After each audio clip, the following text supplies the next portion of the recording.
به نام یگانه آفریدگار نور و عشق، درود بر تو ستاره درخشان، درود بر تو که بهترینی و لایق زیباترین و عالی ترین زندگی. خیلی از شما عزیزان ممکنه درگیر درد جدایی باشید و بعد از جدا شدن، حتی اگر 1 سال یا 2 سال گذشته باشه و یا حتی بیشتر، مدام درگیر چالش های این جدایی هستید و میگید یا نمیتونید با مسئله جداییتون کنار بیاید و یا اینکه اصلا نمیتونید اون درد رو بذارید از وجودتون بگذره، اصلا نمیتونید با این درد کنار بیاید. مدام طرفی که از شما جدا شده توی ذهن شما هست، مدام افکار این اتفاق جدایی مثل یک نشخوار داره ذهن شما رو اذیت میکنه و شما رو آزار میده. چه کار باید انجام بدید در تایم جدایی؟ چه کار کنیم که بتونیم به آرامش برسیم و بتونیم بپذیریم این درد جدایی رو؟ تا انتهای ویدیو با من باشید.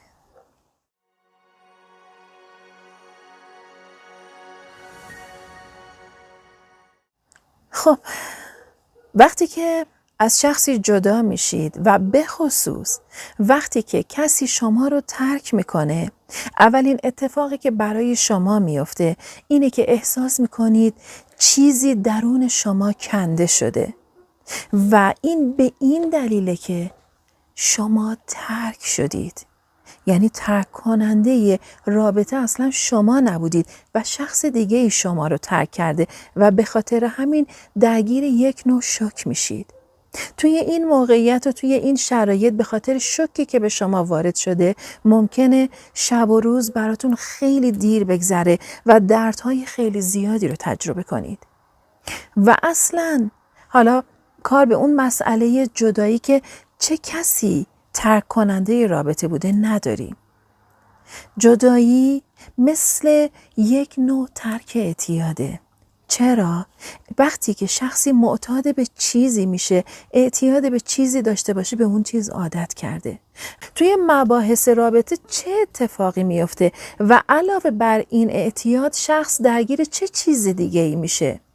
شما زمانی که میخواید با این درد کنار بیاید، به علت این که تارهای اتریتون به طرف مقابلتون وصل بوده، این اتصال تار اتری برقراره. به خصوص وقتی توی اون رابطه شما شخص رو خیلی دوست می داشتید و یا حتی تمایلی نداشتید که بخواید از اون شخص جدا بشید. یعنی اون شخص کسی هستش که شما رو و رابطه شما رو ترک کرده و شما تمایلی به این جدایی نداشتید. موقعی که این موقعیت برای شما پیش میاد، چه کار باید انجام بدید؟ اولین کاری که باید انجام بدید، 1. قطع تماس و پیام و هر گونه رابطه ای باشه. شما باید به 2 دلیل این کار رو بکنید. 1 به خاطر خودتون و 2 به خاطر طرف مقابلتون. به خاطر خودتون چرا؟ چون که شما ارزشمندید. چون که اون شخص باید بفهمه و متوجه بشه شمایی که ترک شدید خیلی ارزشمند بودید و شما غرور خودتون رو دارید، ارزش و بهای خودتون رو دارید. شاید خیلی از شما عزیزان بگید که عشق غرور نمیشناسه. رویا اگر به معنای واقعی عاشق باشی هیچ وقت بحث غرور پیش نمیاد. اینجا اون بحث منیت نیست، بحث ارزشیه که داری به خودت میدی، بحث عاشق خود بودنه و وقتی که تو عاشق خودت باشی این زمان رو به خودت میدی که بخوای روی خودت متمرکز بشی، بخوای یه مدت به خودت اجازه بدی که به این رابطه فکر کنی، زمان بدی که بخوای این رابطه رو تحلیلش کنی. چرا اصلا این اتفاق افتاد؟ چه چیزی پیش اومد که این رابطه اینجوری شد؟ 2 به خاطر طرف مقابلت. اگر کسی هستی که عاشق طرف مقابلت بودی، اگر به معنای واقعی عاشق هستی، پس این احترام رو به طرف مقابلت میذاری و اجازه میدی که با خودش خلوت کنه، در غار تنهایی خودش باشه، به خلوت خودش بره و فکر کنه به تصمیمی که گرفته. و از طرفی توی مباحث عشق بی قید و شرط، حالا ویدئوی عشق بی قید و شرط مربوط به شعله‌های دوقلو رو من پیشنهاد میکنم حتی عزیزانی که توی مسیر شعله‌های دوقلو نیستن حتما این ویدئو رو ببینن. عشق بی قید و شرط اینو میگی که تو به طرف مقابلت اجازه میدی، آزاد میذاریش، رها میذاریش که درست تصمیم بگیره، بخواد فکر کنه و اینجوری نمیای رفتار کنی که بخوای بهش فشار بیاری. نه، من تو رو میخوام، من تو رو دوست دارم، به خاطر منو ترک نکن. نه، تو که نمیخوای گدایی عشق داشته باشی، تو برای خودت ارزش قائلی، از طرف بیرونم ارزش قائلی. پس میای چه کار میکنی؟ بهش زمان میدی و فرصت میدی که توی خلوت خودش باشه و به این اتفاق فکر کنه، به این تصمیم فکر کنه. شاید بخواد خیلی عالی‌تر و بهتر به این رابطه برگرده و قطعاً با یک سری مواردی که من توی ویدیوهای دیگه آموزش دادم، با اون انجام اون موارد شما میتونید کاری کنید که اون آدم خیلی عاشقانه تر و بهتر از قبل به رابطش برگرده. اما الان توی مرحله جدایی و کنار اومدن با مرحله جدایی هستیم. پس اول زمان به خودتون میدید، تماس و پیام و ارتباط رو کاملا قطع میکنید. مورد دوم، هر گونه عکس و یادگاری، هر چیزی که دارید رو پاک کنید. اگر احساس میکنی عادت داری که بخوای مدام بشینی عکس ها رو چک کنی، فیلم ها رو چک کنی، همه اینا رو پاک کن. چرا باید پاک کنی؟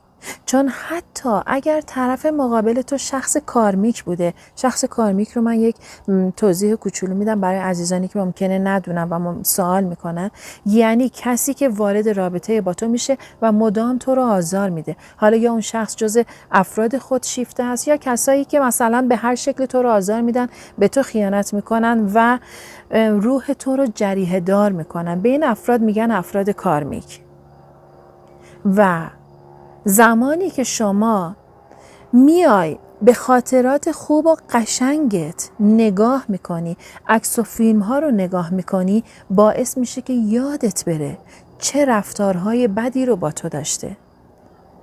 پس به همین دلیله که باید کل چیزهایی که به عنوان یادگاری از طرف ایشون هست، عکس هست، فیلم هست، هر چیزی که هست، همه اینا رو یا میای پاک میکنی یا میای حذفش میکنی و یا در نهایت میای یک جایی میذاری که جلوی چشم تو نباشه و باعث یادآوری خاطرات برای تو نشه. و مورد سوم، انرژیت رو باید کامل پس بگیری. یعنی چی؟ یعنی اینکه میافتی دنبال اهدافت، دنبال خواسته هات، تمرکزت رو میذاری روی خودت. تمام توجهت باید روی خودت باشه. سعی کن در لحظه زندگی کنی. سخته. مدام بر نگرد به گذشته. مدام گذشته رو مرور نکن. میدونم برای کسایی که اول جدایی هستن کاملا سخته، اما تمرین تکرار این باعث میشه ذره ذره ذهن شما از اون حالت اعتیاد بیاد بیرون. اول ویدیو گفتم قرار ترک اعتیاد کنی و تو هر چیزی که بهش عادت داشتی باید این عادت رو بذاری کنار. پس به گذشتت نباید برگردی و باید یک تغییر اساسی درون خودت ایجاد کنی. و وقتی که میای انرژیت رو پس میگیری، اون آدم رو آزاد میکنی برای فکر کردن، برای اینکه بخواد تصمیم بگیره باید الان چه کار کنه که بهش اشاره کردم. و مورد بعدی که به 3 بخش تقسیم میشه، میای یک لیست تهیه میکنی. اما چه لیستی؟ این لیست خیلی مهمه. اولین لیست، میای تمام موارد منفی رو می نویسی. منفی چی؟ تمام موارد منفی طرف مقابلت رو. هر ایرادی توی اخلاق، توی رفتارش، برخوردش، هر چیزی که بود، همه اینا رو می نویسی. چرا؟ چون که وقتی که تو بیای به اینا دقت کنی، اینا رو بنویسی، باعث میشه که تو آگاهانه تر تصمیم بگیری و خیلی بهتر با این درد جدایی کنار بیای. و من اینو بهت میگم یک لیست طولانی بنویس. پس تمام معایب و بدیهای طرف مقابلت رو مینویسی. 2. یک لیست مثبت تهیه میکنی، اما لیست مثبت در رابطه با خودت. تمام خوبی های خودت رو بنویس. توی آینه وایسا، با عشق با خودت برخورد کن و بگو من عاشق تو هستم. چی میخوای از من؟ دلت میخواد برات چه کار کنم؟ تویی که عاشق بودی مدام دنبال این بودی که چه کار کنم براش خوشحال باشه، چه کار کنم حالش خوب باشه، چه کار کنم دلش شاد بشه، چه کار کنم عاشقم باشه. حالا این کارا رو برای خودت بکن. چی میخوای از من؟ دلت میخواد برات چه کار کنم؟ چی از این زندگی میخوای؟ و چه چیزای خوبی داری؟ تو چقدر زیبایی؟ تو چه چشای زیبایی داری؟ تو چه اندام قشنگی داری؟ ببین، این که من دارم میگم نه این که مثلا شخصی الان خب توپل باشه، شخصی الان لاغر باشه بگی خب من اندام قشنگ ندارم. نه، تو همین جوری که هستی قشنگی. اینو مدام با خودت تکرار کن. من همین جوری که هستم زیبا هستم. من همین جوری که هستم قشنگم. و وقتی که افکارت اینجور باشه، خودت رو توی آینه نگاه کنی، اضافه وزن داشته باشی، میگی من عاشق خودمم. لاغر باشی، من عاشق انداممم. صورتت رو نگاه میکنی، من عاشق چهره خودم هستم. قدت، رنگ پوستت اصلا مهم نیست. من توی ویدیوهای دیگه هم گفتم. و بشین بنویس هر چیز مثبتی که داری. مهربون بودی، خوش برخورد بودی با آدمایی که دور و برش بودن، سعی میکردی بهشون محبت کنی، حتی خودت رو نادیده میگرفتی، اهل مسافرت بودی، اهل طبیعت بودی، آشپزی خوبی داشتی، برخورد خوبی داشتی. شاید الان اینجا یک سری از آقایون اصلا مخاطب ویدیوهای من باشن. آقایون هم میتونن دقیقاً آشپزای خوبی باشن یا رفتارهای مثلا خوب خودشونو بخوام بنویسن. یعنی ما آقایون هم داریم دقیقاً همین جوری تو همین موقعیت هستن و ترک شدن و دلشون میخواد بدونن که الان باید چه کار انجام بدن. اینجا الان جنسیت اصلا مطرح نیست، فرقی نداره این ویدیو. و هر چیز خوبی که درون تو هست، توی برخورد تو بوده، توی رفتار تو بوده، همه اینا رو بنویس. از خوبی‌هات بنویس، از اخلاقت، از نجابتت، از چشم پاک بودنت، از متعهد و وفادار بودنت. سعی کن یک لیست خیلی طولانی درست کنی و وقتی که لیستت رو آماده کردی، مورد سوم، یک لیست تهیه می‌کنی درباره کارهایی که دلت می‌خواست انجام بدی و انجام ندادی. ممکنه خیلی از عزیزان توی رابطه بودن و یک سری محدودیت‌ها طرف مقابل براشون ایجاد می‌شده. اما الان تو توی شرایطی هستی که دیگه اون محدودیت‌ها رو نداری. من اینجا یک نکته رو کاملا اضافه می‌کنم و اون اینه که یادتون نره شما نه که به شخصی بخواید متعهد باشید، به جسم و روح خودتون متعهدید. این که میگم کارهایی که دوست نداشتی بکنید، کارهایی نباشه که حالا یه وقت آسیب بخواد به خودت بزنه یا آسیب بخواد به نجابت خودت بزنه، به خوب بودن خودت بزنه. نه. اما میای نگاه میکنی، مثلا دلت میخواسته بری دوچرخه سواری، شروع کن. دلت میخواسته رانندگی کنی، شروع کن. دلت میخواسته طبیعت گردی کنی، شروع کن. دلت میخواسته هر روز صبح بری پیاده روی، شروع کن. دلت میخواست با دوستات مسافرت بری، شروع کن. یک سری ورزش ها رو دلت میخواسته انجام بدی، نمیتونستی انجام بدی، انجامش بده. هر کاری که رؤیای تو بوده و دلت میخواسته انجامش بدی، انجامش بده. این کارهایی رو که من به شما گفتم در زمان جدایی انجام بدید. باز با این حال اگر موردی بود که بخوام اضافه کنم، حتما ویدیو براتون آماده میکنم و اضافه میکنم. اما تأکید میکنم انرژیتون رو پس بگیرید، تمرکزتون رو بذارید روی خودتون، عاشق خودتون باشید، با عشق با خودتون رفتار کنید. هر کاری که دلت رو شاد میکنه انجام بده. بشین از مثبت‌های خودت بنویس. هر چیزی که باعث میشه خاطرات خوب اون زنده بشه و خاطرات بدش رو به یاد نیاری، همه رو حذف کن. این کارها رو انجام بده تا با درد جداییت خیلی راحت تر بتونی کنار بیای و قطع پیام و تماس و پیگیری. اینها رو انجام بده، اون وقت ببین چه اتفاق خوبی توی زندگی تو میافته.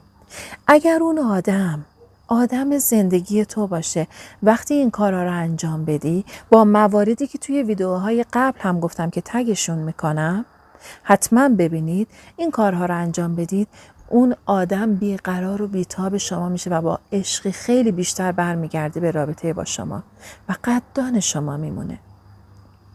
و اگر هم اصلا اون آدم باید از زندگی شما حذف میشد، انقدر مقتدر میشی که خودت دیگه نمیخوای اون آدم برگرده و کائنات و جهان هستی به خاطر تویی که لایق یک رابطه عالی‌تر و بهتر بودی، اون شخص رو از رابطه با تو حذفش کرده. اون حذف میشه و تویی که قدرتمند شدی و ورژن جدیدی از تو ساخته شده، اون وقت یک رابطه خیلی عالی‌تر و بهتر رو میتونی تجربه کنی. دوست عزیزم، اگر نظری، پیشنهادی داری حتما برام بنویس. اگر درخواست ویدئویی دارید برام بنویسید، در اسرع وقت براتون آماده میکنم و در نهایت با عشق بهت میگم که تو لایق بهترین زندگی و لایق تجربه یک رابطه عالی و عاشقانه هستی و یادت نره که خیلی دوست دارم. یا حق، خدا نگهدار.